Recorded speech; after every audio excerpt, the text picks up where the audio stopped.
Welcome, everybody, to the fifth seminar in this Public Sociology Live series.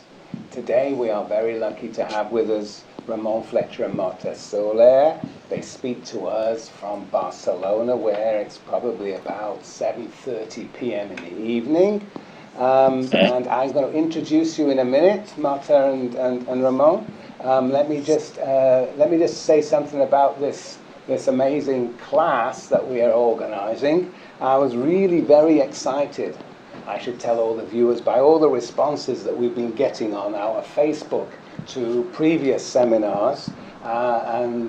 We were all looking and discussing on Monday, for example, the responses to Nandini Sundar, and it was fascinating to see indeed on Facebook, and you can get them on the blog too, see the specificity of different countries' responses. And so we had a great discussion. Public sociology turns out to look very different in different places. So, well, today we're going to continue with this discussion of what public sociology might be in different places, moving from Colombia and from India to, indeed, Spain. And we expect things to look rather different in Spain. To help us understand what might be happening in Spain, we have with us the founder of and the present director of CREA, which is a research institute for the theory and practices for overcoming inequality. That exactly is the translation, I believe. Yes. Indeed, right? Very good. So, this CREA was actually founded by Ramón in 1991, and it is situated at the University of Barcelona. It has, about 50 members from different universities in Spain. And it is concerned most fundamentally with issues of marginality and inequality. Now, Ramón himself, as the founder, has had a long history of engagement with minority communities that have been marginalized, starting, I suppose, with the fight against the Franco regime. He comes from Bilbao and was very closely connected to poor communities there. Some of his recent work, for example, perhaps the most well-known work of his recent work is the European-wide study of the marginalization, discrimination against the Roma people. And that's been a very important study. And he's also been doing work on the amazing cooperative Mondragon, which we can find in the Basque Country. And we had an interesting discussion about why possibly there could be a cooperative, unique cooperative. We figured there's something special about these Basque people. It's always great to have Ramón and Marta with us, because Marta comes from Catalonia and the Basque Country. So to Marta. Marta's early work actually was with literary groups, and she had a similar project to actually show how working class communities could actually develop an understanding of the world as rich as any sociologist through the engagement with classical literature. And more recently, she's been studying issues around gender violence and gender inequality. And just as Ramón has written a well-known book called Sharing Words, which examines the dialogic moment of learning, so Marta has also written a book with John Searle with similar themes called Language and Social Sciences. Indeed, if there's anything that they all have in common, which almost defines CREA, it is this specific methodology of public sociology, you might say, we call it CCM, right? Critical Communicative Methodology. Does it sound so good in Spanish? What is it in Spanish?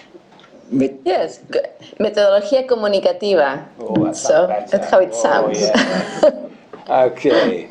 So, very good. So anyway, this is a form of public sociology. We might say organic public sociology. And of course, we had a discussion to what extent it's connected actually with policy sociology too. Anyway, so we're going to hear more about this in the next 45 minutes. And so let me welcome Ramón and Marta to Public Sociology Live. Thank you. Now, apparently you're doing this from Marta's home. Is that correct? Are you? Where are you? This is Ramon's home. That's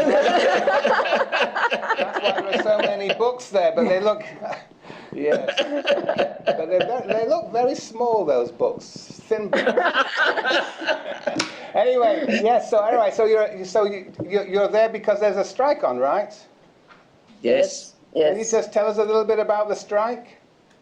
Well, there are three things about. On the first hand, we have today a general strike of Spanish universities. And we have had important demonstrations. In Barcelona, we have had a demonstration of around 10 to 20,000 people, and Marta and I, we have been there this morning. Yes. On the second hand, today is in the whole Europe, the Trade Unions Confederation has made a call for a centralized European Day of Action with this motive: enough is enough. Alternatives do exist for employment and social science. And the third one is that we are preparing for the 29th of March a general strike of Spain, of all workers of Spain. No? So that will be a good moment in order to clarify that there are other solutions. Very interesting. And then Marta?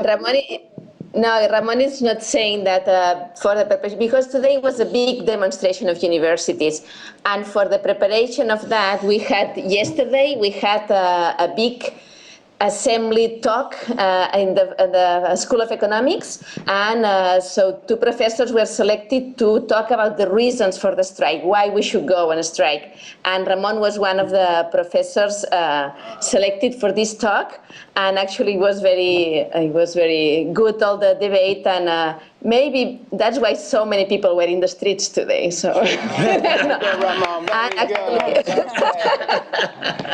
actually it's in YouTube if anybody understands Spanish, and it's in YouTube.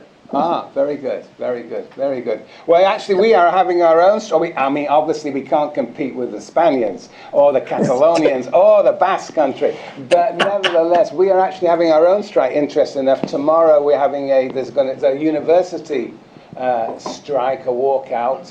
And then on Monday, we're actually cancelling this class, and some of us are going off to Sacramento to join people protesting about austerity budgets against education all over California. And actually, we are proposing there is a support for a ballot initiative to tax the 1%. So that's on the ballot in California, or we hope it will be on the ballot. Very good. So this is very good. I don't know it's an interesting question. What is the relationship between all this social activity and public sociology? Perhaps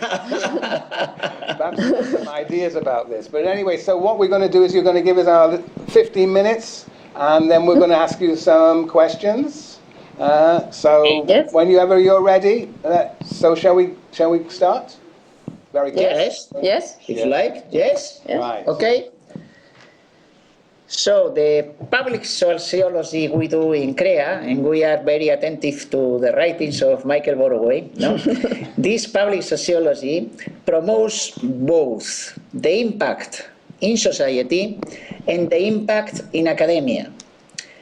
That means that generates both real social transformations and also gets the relevance of sociology in other social and natural science. Just as a matter of example, the European Parliament approved by unanimity in 2005 a very revolutionary conclusion from our research that was the recognition of the Roma as a people of Europe. Yes, and then this is the research that you just mentioned, Michael, and from there, different European member states and regions, they have approved the same conclusions, and they have created national boards. For instance, in Spain, we have the National Roma Council, and Ramon is a member of the Roma Council, and this Roma Council establishes that any policy, development, or any strategy that affects the Roma people in Spain has to be previously consulted with this council. Okay, and this is an advance for the Roma people. Really, this conclusion is deeply revolutionary in Europe, where, as you know, the recognition of states is the only one accepted, not the recognition of cultural groups, not the recognition of ethnic groups or other kind of people.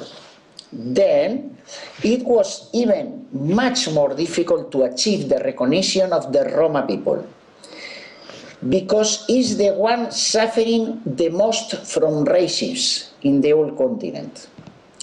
Prior to that resolution, we had organized a conference in the very European Parliament, in which members of the Parliament and researchers were the ones listening, while Roma people were the ones speaking. A key speech was made by a Roma illiterate great-grandmother, member of the Roma Association of Women, Dron Kotar Mestipen. Two of those listeners were the members of the parliaments who presented the motion of the recognition of the Roma people, both one of them in the European Parliament and the other one in the Spanish Parliament. In fact, several researchers with this orientation of public sociology led to the development of the communicative methodology of research that some of you know about it. And this is now the methodology which is used by several of the most important research projects that are in the framework program of research of the European Union. The framework program is the program of research funding agency in Europe most important in the European Union and with most scientific level. And in fact, some of the characteristics of this methodology are included in the calls of the program as a requirement for any project that is submitting a bid or a grant to these calls.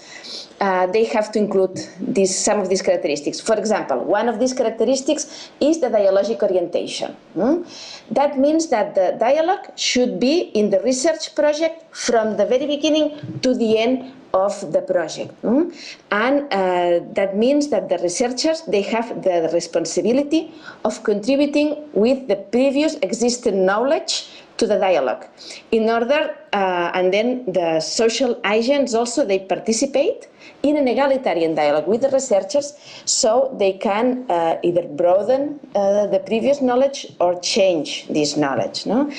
And this kind of dialogue is what makes it different, what makes this methodology of research different from from, for instance, both structuralist research or action research. Yeah. And this social and political impact does not reduce, but rather promotes the impact of public sociology in academia. In these research projects, public sociology not only collaborates with social and political agents, but also with professionals in other social and natural science. On this way, it is increasing then the reputation of sociology in science as a whole. For instance, we are now in a great economic crisis in Europe, as you know, and Spain is one of the countries that are most affected by this crisis. We have more than 20% of unemployment, and economists and political scientists do not know what to do. Public sociology knows what to do and is actually doing it. Yeah.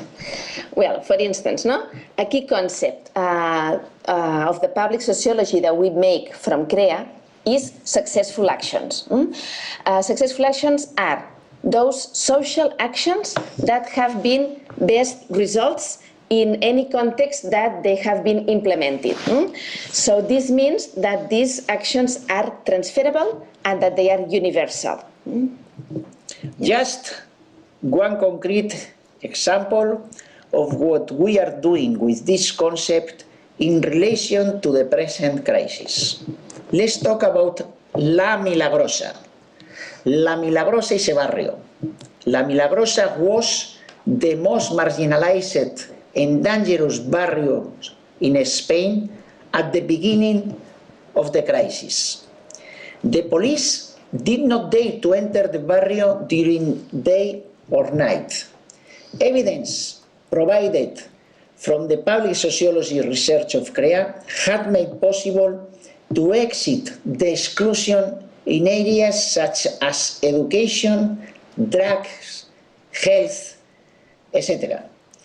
And also, now in unemployment, they are now doing very important steps forward to exit to overcome their economic exclusion. Public sociology researchers, now we have been, for instance, now we have been where the police did not dare to be. Chatting and sharing time with members from diverse cultures, playing with the children, being in the squares, in this community. Ramón could tell you a lot of anecdotes about being with the people there. And this process helped the creation, for instance, of a citizens' council with real representation of the most marginalized groups, the most marginalized people in this community. They started with the implementation of the, in their very context, of another concept of the public sociology that we make in CREA. And this concept is the dialogic inclusion contract. So they started in this community with the dialogic inclusion contract. And through this procedure, through this contract, citizens from the community, the administration, associations, NGOs, business, and researchers, we all together decided the transformation that had to be made in the neighborhood, and also how to do these transformations. And the researchers, what we did is to provide the scientific knowledge to the dialogue, in this dialogic inclusion contract, which was contrasted with the reality, their own reality of the people, and they recreated this knowledge. Yeah, there in this barrio, in La Milagrosa, we put into contact unemployed people, some just exited from prison, with the most successful cooperative group in the world, Mondragon. Aha. Man, we need to come somewhere. Thanks to Mondragon, the Basque Country has half of unemployment of Spain. And in the Basque area, with higher influence of Mondragon cooperatives, there is no unemployment, as Michael already knows and have visited it. And then, so what happened? In collaboration with Mondragon, several cooperatives have been created in La Milagrosa barrio, in this poor barrio. So, critique to capitalism, to individualism, is more solid and gets stronger when it is complemented, this critique is complemented with an alternative of a real utopia in the economy, like the people are saying now in the demonstrations. Alternatives do exist. So, and this alternative of a real utopia that not only produces social improvements, or alternative that stands on higher equity principles, but alternatives that are most efficient than the very capitalist companies, like the case of Mondragon. Yeah. Well, many people in Europe say that only persons with high academic level are useful for the new information economy. If this was true, the neighbors of La Milagrosa would not be able to have a job or to create a business. we have demonstrated through the social science that this is not true. When there are social arrangements such as the Citizens' Council, which overcome social exclusion and create employment. Suddenly, the people that society has said they only knew about crime, they now become active citizens in all fields, and they develop capacities for social relation that before were just latent. This bottom-up participation has profound roots in the Spanish history. For instance, in the cultural activities of workers during the 19th century and the beginning of the 20th century. The will to develop this kind of dialogic politics from the bottom led in May 2011 to create the movement that was called the Spanish Revolution by the Washington Post, the movement of indignados. Oh, very good. And that now is named all over the world as Occupy movement. Then in poor communities, that should be promoted by real and very diverse natural leaders in these communities. No? For instance, Ramón started this Citizens' Council in La Milagrosa with 3 persons, with 3 neighbors, no? That they are now famous in the neighborhood. They are known as the atheist, the nun, and the pastor. So these 3 people that were with Ramón, the nun is a white Catholic nun. The pastor is a Roma evangelist pastor, and the atheist is a merchero, and he's a radical enemy of any religion in the world, and he has a very conflictive past that we will explain here. So these 3 people, they were key people, no? And these people, very diverse, they belong to the same cultural and ideological diversity that there is in that community. So they were very good in promoting the this very diverse poor community of La Milagrosa. They engage in the process of recreating the dialogic inclusion contract that we talked about. Yeah. In Europe, there is a very important program of research, as Marta said, and in next year, finish one of the programs and start a new one, Horizon 2020. And there is a discussion about if social science should be there or not, now in Europe, in the European Parliament, and so on. One of the criticisms they made to us is that we are not able to collaborate with natural science and so on. Well, through the public sociology, that collaboration is possible. For instance, in a new, very large research led by Marta in Europe, we are working with the best research centers in neuroscience in Europe and also centers of neuroscience in Catalonia. One of them is directed by a 102 years old Nobel Award, an Italian woman, which name is Rita Levi Montalcini. What are we doing together?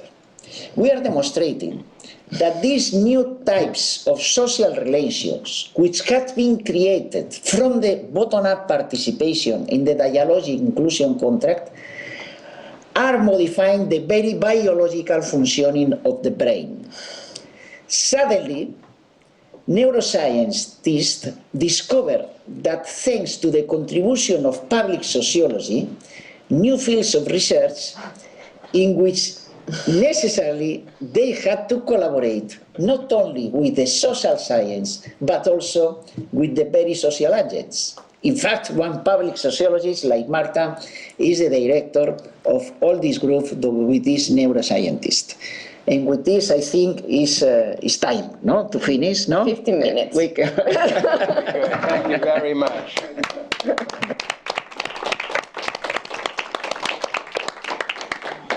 Wow, that's great. Dialogue all round, huh? Very good. That's a great way to end. Defending, so social science becomes again the queen of all the sciences, right? Yes, Exactly. Yes, that's right. Very good. And it's great that you gave, us these quite concrete examples for us to grapple with. And obviously quite different context you're operating with than in Colombia and Chhattisgarh in India. So now for questions. Who would like to begin? Raymond.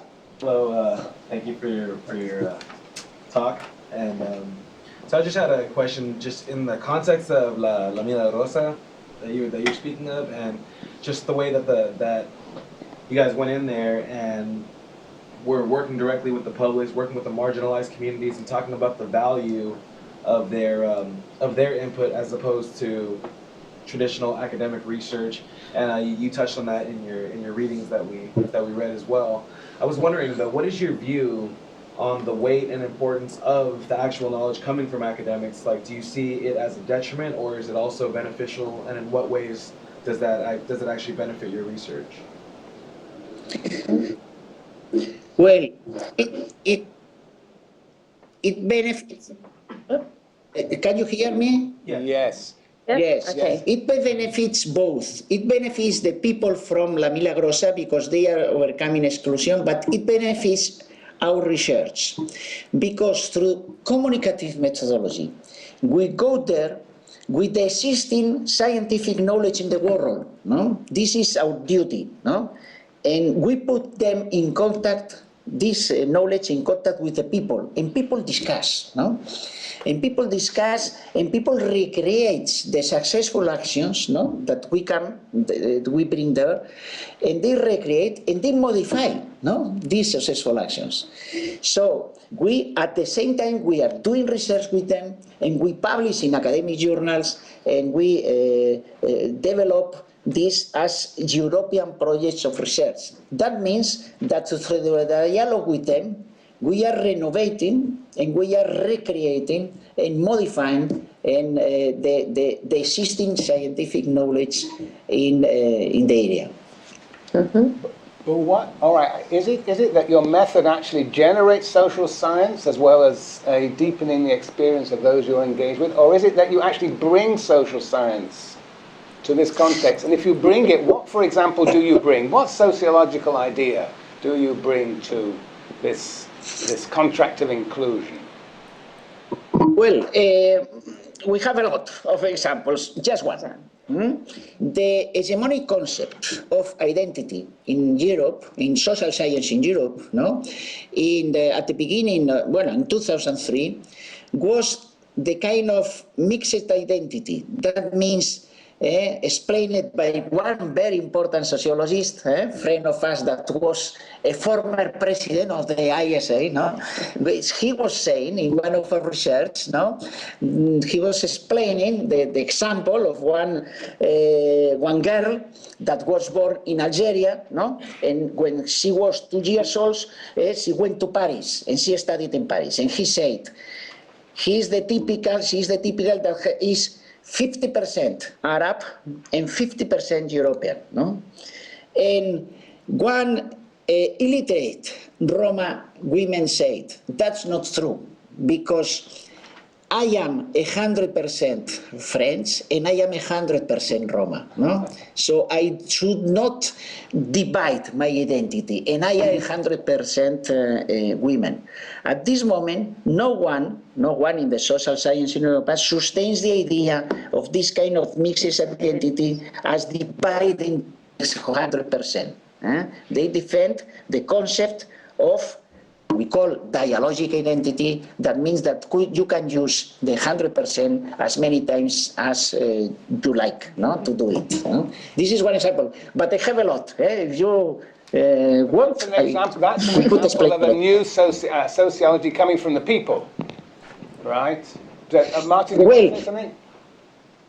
Not only of the people, because you have in Spain a lot of action research, participatory research, that try to to get the knowledge from the people and to transform it in scientific knowledge. It's not the same methodology, communicative methodology, because what we do first, as you said, is to bring the existing scientific knowledge to people. No? Right. And so, through the discussion of this already existing scientific knowledge, for instance, the successful action that overcome the exclusion of housing, through this discussion, the people with us create new concepts.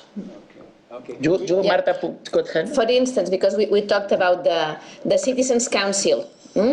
So, the research from the social science research, there is research and literature about citizens' councils in other parts of the world that have been researched and that have functioned. So we go there, and it's like, this is coming from research. I mean, we have publications even from that. So then we talk and we bring examples, like evidences that have already functioned, some are successful somewhere else. And then it's through this dialogue with the people from the community that they recreate that, and they made their own citizens' council for their community. And it's been very successful for them. So ideas collected from us. All right, yes. So, very good. So, we have another question. Yes, Naomi. Hi, Marta, you mentioned a dialogue inclusion contract with the people of El Barrio La Milagrosa, and I was wondering, how do you achieve a dialogue that is egalitarian when it occurs with people from this barrio in social sciences, when there's always the larger context of unequal power, and like when it comes to coming into an agreement, what is a consensus of what's happening in the dialogue? Yeah, I mean, so you have to take into account. So we cannot say we're all equal, no, because we are in society, and we know that there are power structures. Just because we are researchers and they are not, or we have different position in the social structure. But if you account for that, and then you want to build an egalitarian dialogue, so in this kind of contract, it should be egalitarian. So everybody provides a different kind of knowledge. We provide knowledge from research. The administrators provide knowledge about the possibilities of funding and organizing, and the people provide the knowledge of their lives in the neighborhood and their concerns, and they're all listened to and put into dialogue. So that's a way of being egalitarian, that everybody's listened to, and also the inclusion of this citizens' council in that case was key, to get not the people who talk in representation of neighbors, but to get real neighbors from the different groups to be there present and provide their experiences. Good. Who would like to go next? You mentioned how it was easier to criticize capitalism if you had a concrete example. And I was wondering, in relation to the Mondragon Cooperative, if you felt that is a transferable and universal example, considering it has a strong history of leftist movements, and if it could work in other national contexts. Well, that's the Basque man must answer that question. Did you hear the question? Well, really, sincerely, we should say that the focus of our research is in order to know if it's transferable or not. We are not sure yet.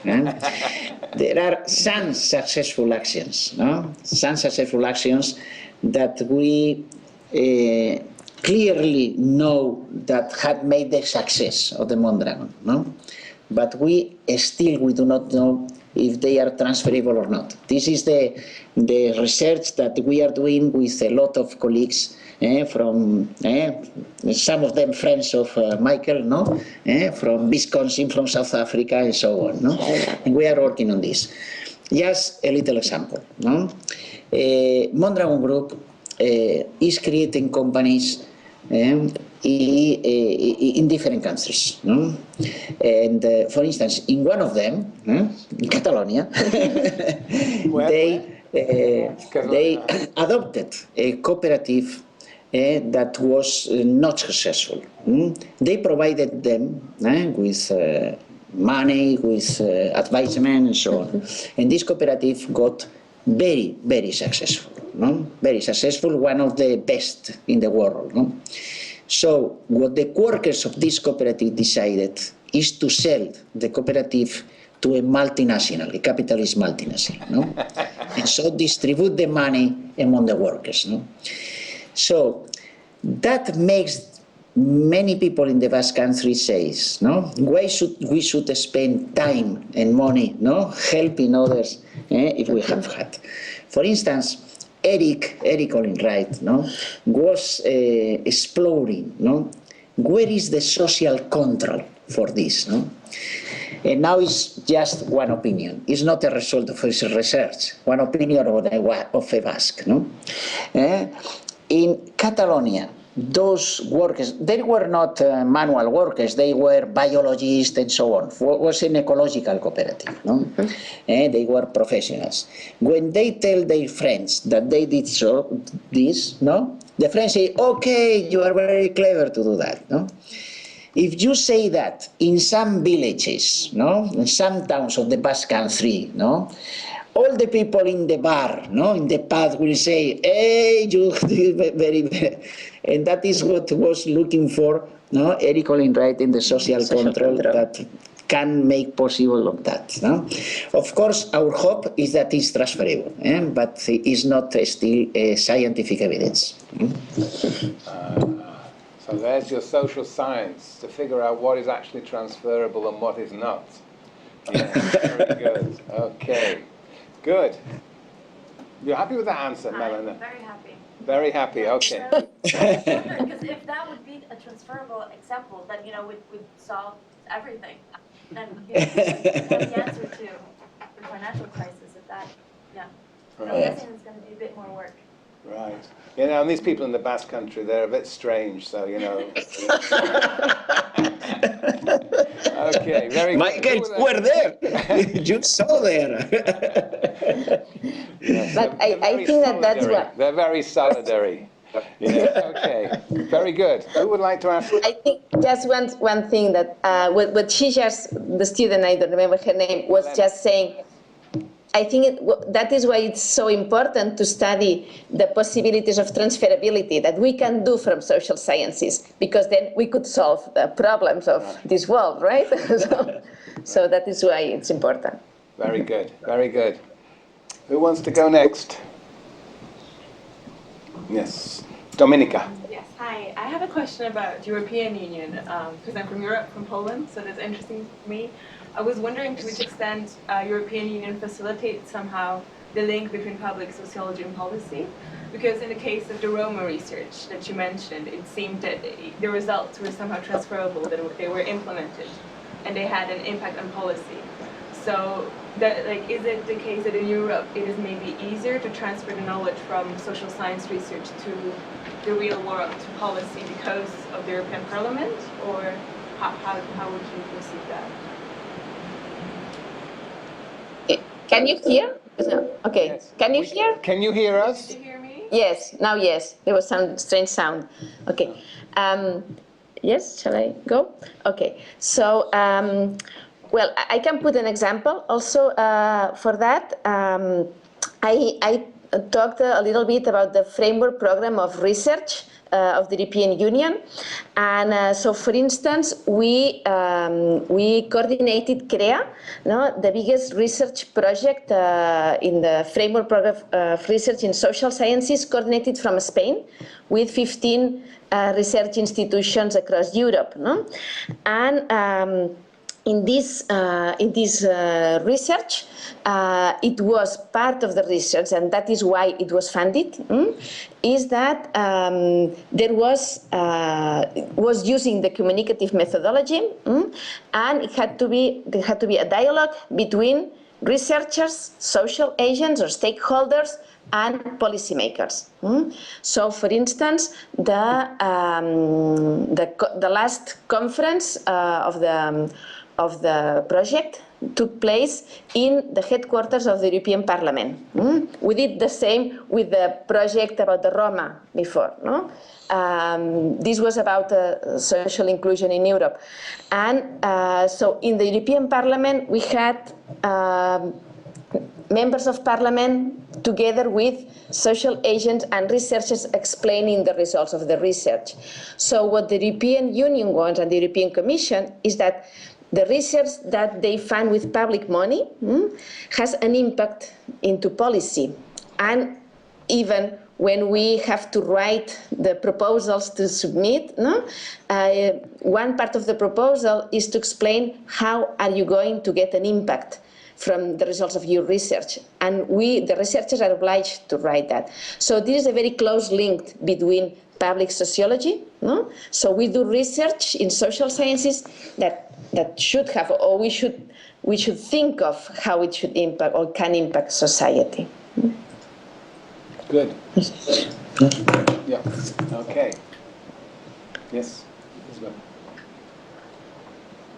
Hi, I had a question about the position of the Spanish state towards Mondragon. So I was wondering what position they have towards that cooperative. El Estado. ¿Con quién? Con Mondragón. ¿Qué posición toma? Well, at this moment, the Mondragon Group is the 7th industrial group in Spain. And is the one who is resisting more the crisis and resisting more the declining of unemployment. That means that the Spanish state and of course the Basque government, but also the Spanish state, get good results for the activity of Mondragon. In the case of the Basque country, in concrete, they have developed legislation that in some way support cooperatives. But also the Spanish state had made not so progressive and so on, but also in favor of these cooperatives, because they are getting real results of this. Of course, I would like to have more support for Mondragon from the Spanish state, but I cannot say that they are not supporting it. It's impossible to do not support it by any state because they are creating economic development and they are creating employment. Yeah, it was one of the questions that we were discussing, how can Mondragon survive and what is the role of different states, whether it's the Basque country or whether it's the Spanish state, how do they really play a role in its reproduction and perhaps even in its limiting its expansion. That was the issue. Yeah. Nevertheless, Mondragon Group, many people of Mondragon, as you, Michael, know, they do not say to us, to consumers, to say, buy our products because we are equalitarian, because we are in favor of solidarity. They do not say that. They said, buy the best products of the market. Sometimes they say, if you are intelligent, we will buy our products. But what they are saying is that through solidarity, through equality, they get best products that the regular capitalist companies. Because working in solidarity, workers work better, and they collaborate more than in other kind of companies. So they say that their products are better. That means that is not an official position, of course, of Mondragon, but when we interview them, some of them, they say, we do not need the state. We can create everything, can create our economy, our social security, and so on. This is not an official position, but this is their approach. They are not cooperatives that are living because they support of the state because the support of the subsidies. No. They are more productive than the regular capitalist companies. Basically, they're a state within a state. They are a state, right? Yeah. In some way. Very good. All right. Micah. Hi. So it seems like from what you said that the critical communicative methodology has been pretty well received by academics, but I was just wondering, like, if you've been met with any hostility about the idea of like cultural intelligence and every human being able to produce knowledge. Are academics open to that idea, or do they feel threatened by it? Well, really in public I could say that those academics that know very well their job, that means that they have read the books of their discipline and so and they read usually the research on his or her discipline. They are not afraid of having an egalitarian dialogue with illiterate Roma and students and so on. There are other kind of academics, and I would say in Spain, they need hierarchy. And why did they need hierarchy? Hierarchy. Because sometimes some of them have not read the books they are talking about. Michael knows that we talk a lot about people like Althusser, that wrote to read the Capital without having read himself the Capital. So those kind of people need hierarchy because they do not have enough arguments to dialogue with people.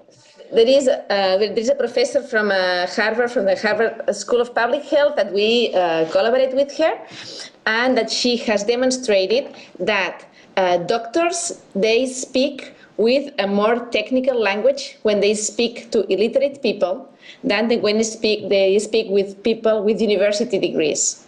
So they use ordinary language to speak to people with the same level of education. So this is a way of maintaining hierarchy, maintaining the hierarchy. Not to say knowledge.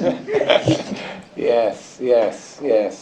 So what do you think, Micah? Yes? So would you say like a majority of academics are comfortable with this, or no? Well, we are, and we have published about this, we are in a bourgeois revolution in Spanish universities.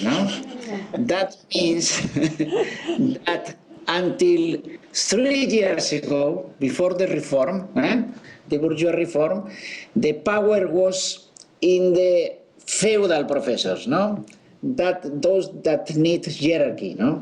But now there is a reform with the pressure of Europe, from the Spanish states, a meritocratic reform. So that means that we are still minority, but we are now a large minority, and in 2 or 3 years we will be the majority. Very good. Okay. Yes. Who would like? Yes, Andrew. Hi. So a lot of our previous guests engaged with research subjects who were living in conditions of extreme violence. So I was wondering if... Okay. You can't hear. Extrema violencia, ¿cómo pueden meterse en la justicia? Yeah, continue. I was wondering if the CCM is like context specific, like if it looks different in different contexts, specifically in contexts where there's like state repression or high violence. Yeah. No, sorry, communicative. Well, I mean, the principles of the methodology are the same. That is the dialogue between researchers and social actors. That we provide one knowledge, and then we got into this conversation with the social actors. Of course, as a researcher, when you go, depending in which context you go, and if it's a context of with conflict or violence, you need to account for the context in the same way that I said before, that you need to account for the hierarchies when you go to a very poor community with people who are disenfranchised, and so you need to account for this. If you want to implement a critical communicative methodology.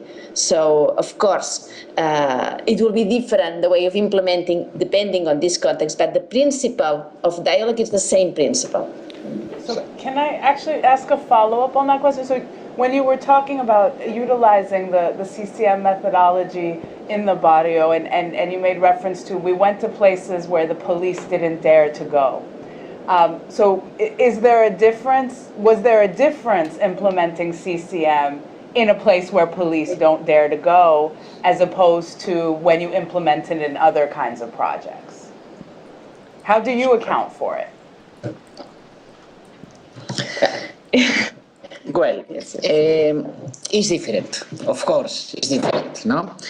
Because in those kind of places, like the La Milagrosa barrio, the European Union has spent a lot of money, no? And a lot of sociologists and anthropologists have made research, no, on those places.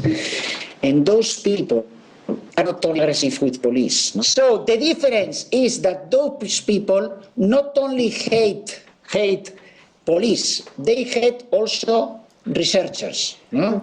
They do not like researchers. They are against research because they feel that researchers will go there to get information and we disappear. No? So the first thing to do with those people is to have trust in our work. No? And in order to do that, no, we should have, I wanted to say, live with them, to go there and to talk to them. No? Not to go in order to make a survey or a life history of anything, no? Just to talk to them, no? And what are the problems and so on, no? And that is what some of us, some members of CREA, we dare to do, no? To go there. Then we should demonstrate to all people working there in relation to them, that means doctors, social workers, psychologists, no? That the work they are doing, no, is made without knowledge of the situation, because if they do not make a continuous dialogue with them, no, what they are doing has no results at all. No? So that makes the work a little more difficult at the beginning, but in the second stage is much better. Because when those people that do not trust anybody from the state, even us, no? When they discover that the situation could be transformed, no? They are much more engaged, much more motivated than the people of other barrios where the police dare to go. Yeah, Ramon is not saying that, but to get this trust, he went to the neighborhood and he was sleeping in one family that had no door. Their house had no doors, and there was the father of the family just had been in prison just before, and he was there helping the children to do the homework, and in this very extreme situation. So this was a very a strong moment of getting trust. This father explained his change in the European Parliament, the 6th of December of 2011, and you can see the video of his testimony. Very good. What about, all right, that's very good. But what about the Basque Country? Actually, in the discussion you had in Barcelona about Nandini Sundar, you brought up the problems of actually doing such dialogic work in the Basque Country, where obviously until recently there was also a very violent situation. How does one handle CCM in the Basque Country? I think it takes a Catalonian to understand that. Well, just to make the connection with the discussion we had in Barcelona, no, because the situation that Nandini was explaining about India, like being the state. So both the state and the insurgent groups, they were all so they didn't want dialogue. So we made this comparison with what was happening in the Basque Country, that both the state no, the Spanish state and the terrorist group, at the beginning they didn't want dialogue. But many people and many citizens and Basque people, they wanted dialogue, and many intellectuals were committed to this dialogue. Now the situation has changed, but of course there is a lot. This Ramon can explain better. For a lot of time, there was a lot of tension in society. Well, but really, we are, as you know, in a very good situation in the Basque Country, and a lot of projects have been developed through communicative research with all kind of people. Really, we are very happy at this moment. So in fact, the violence in some ways engendered and made ever more necessary dialogue.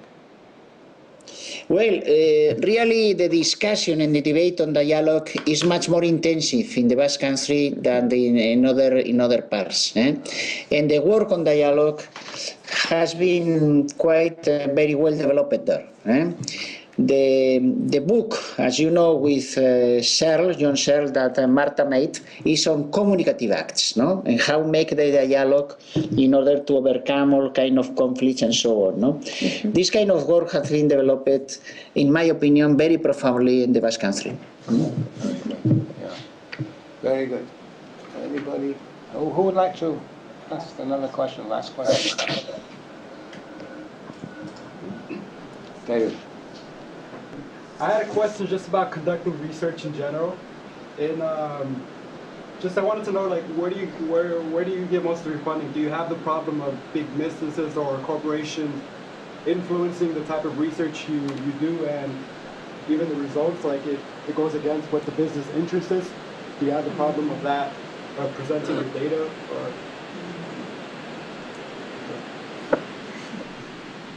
Okay. So if I understood well, your question was what happens when the results of the research are against some business interest? Was this the question? Yeah. Do you have the problem of dissemination corporations influencing your research? Yeah, exactly. Do you have problems of dissemination? Do you have problems of actually corporations or powerful interests shaping the actual research itself? So again, this is context in which you do research. Yes. Yeah. Well. I think that, no, go ahead. Yes. Well, really, one good thing about communicative research is that people are engaged in it. No? So when we have these kinds of confrontation with interest, that is typically, for instance, on research on housing. Research on housing, always you have a lot of conflicts with interest groups, no? that are implicated in the construction sector. No? But the good thing about critical methodology is that the results are not defended by the researchers, are defended by people, and even by the politicians that need the vote of those people. No? So we have, of course, problems, for instance, in this sector of housing, but we are not alone, no, in this confrontation, and we are not the main ones to confront. It's people who use our results and policymakers who use the results in order to confront those interests. And I think also that with this approach, the focus is to analyze the successful actions, or analyze those elements that overcome the inequalities or transform. So when you provide knowledge and evidences on these successful actions, on these aspects, or elements that overcome exclusion, many people agree with that. So that's it. Very good, very good. No, this is. I think we have to. I'm afraid we could go on forever, but we have to close it here. And it's really been wonderful, because I think what you show in this conversation we have, that those hierarchical skeptics, the skeptics that that people are not able to develop their own sociology, that actually people do, and you have lots of examples of how this dialogue works. It's obviously not easy. You have to spend your time in all sorts of uncomfortable situations, Ramon. But nevertheless, I think that what's so amazing about the work that you do is that it is very concrete and has actually been so influential. And I think, in one of your articles, I think you say that this is the era of dialogue. And if indeed this is the era of dialogue, then of course your methodology and public sociology more generally will be the future of the social sciences. So, thank you very much. Now, next week we're going to hear from somebody who has spent his whole life engaged in a very sort of engaged form of public sociology. Walden Bello will come to talk to us from Manila, the Philippines. And I suspect the connection probably will be actually better with the Philippines than it has been with Barcelona. But anyway, so that's for next week. So this week, thank you very, very much, both Marta and Ramon, for joining us from Barcelona. And good luck with your strikes. Bye now. Thank you very much to all of you. All right.